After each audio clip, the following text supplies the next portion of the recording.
আসসালামু আলাইকুম। চলে আসলাম নতুন আরেকটি রেসিপি নিয়ে। আমাদের সবার ঘরে প্রায় সব সময়ই থাকে এমন কয়েকটি সাধারণ উপকরণ দিয়েই তৈরি করব খুবই মজাদার একটি ঝটপট নাস্তা, আলু পাউরুটি স্যান্ডউইচ। ছোট থেকে বড় সবাই এটি খুব পছন্দ করবে।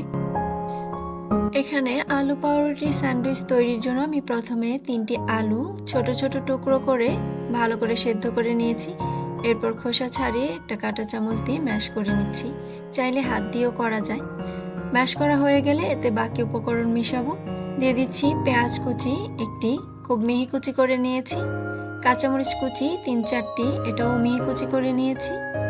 দিচ্ছি চিলি ফ্লেক্স 1 চা চামচের 4 ভাগের 1 ভাগ, ভাজা জিরার গুঁড়া 1 চা চামচের 4 ভাগের 1 ভাগ, স্বাদ মতো লবণ, আর দিচ্ছি ধনেপাতা কুচি 1 টেবিল চামচ।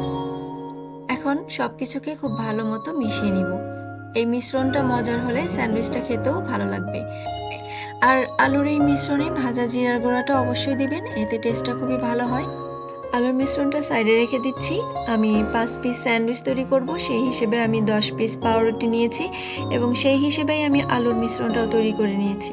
এখন পাউরুটির সাইডের ব্রাউন অংশ আমি কেটে নিচ্ছি, এটা রাখলেও কোনো সমস্যা নেই। আর এই কাটা অংশগুলো দিয়ে পরে আমি ব্রেড ক্রাম্ব তৈরি করব। এখন কেটে রাখা 2 পিস ব্রেড নিয়ে 1 পিসের উপর তৈরি করে রাখা আলুর মিশ্রণ খানিকটা নিয়ে ভালো মতো চারপাশে ছড়িয়ে দিচ্ছি।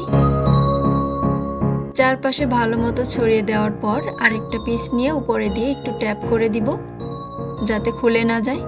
এভাবে আমি 5 পিস করে নিয়েছি। এখন কোটিংয়ের জন্য 2টা ডিম নিয়ে সামান্য একটু লবণ দিয়ে আমি ভালো মতো ফেটিয়ে নিব। ফেটানো হয়ে গেলে তৈরি করে রাখা 1 পিস স্যান্ডউইচ ডিমের মধ্যে কোট করে নিব। আর এটা খুব অল্প সময়ের মধ্যে করতে হবে, বেশি সময় রাখলে কিন্তু পাউরুটি নরম হয়ে যাবে। আর বাড়তি ডিমটা একটু ঝরিয়ে নিয়ে তারপর ব্রেড ক্রাম্ব দিয়ে কোট করে নিব। এভাবে ধরে ধরে 4-5টা খুব ভালো মতো ব্রেড ক্রাম্ব দিয়ে কোট করে নিতে হবে। ব্রেড ক্রাম্বে কোট করার পর যতদূর সম্ভব সাথে সাথেই ভেজে নিতে হবে। কোট করা হয়ে গিয়েছে, আমি এখন ভাজতে চলে যাচ্ছি। চুলায় একটি পাত্র নিয়ে তাতে পরিমাণ মতো তেল গরম করে স্যান্ডউইচের পিস দুটি দিয়ে দিচ্ছি। এক্ষেত্রে চুলার জাল থাকবে মিডিয়াম লোতে, বেশি আঁচে ভাজতে গেলে কিন্তু খুব তাড়াতাড়ি পুড়ে যাবে। এক পাশ ভালো মতো লাল হয়ে আসলে আমি উল্টে দিচ্ছি। এভাবে উল্টে পাল্টে দুপাশই খুব ভালো মতো ভেজে নিব।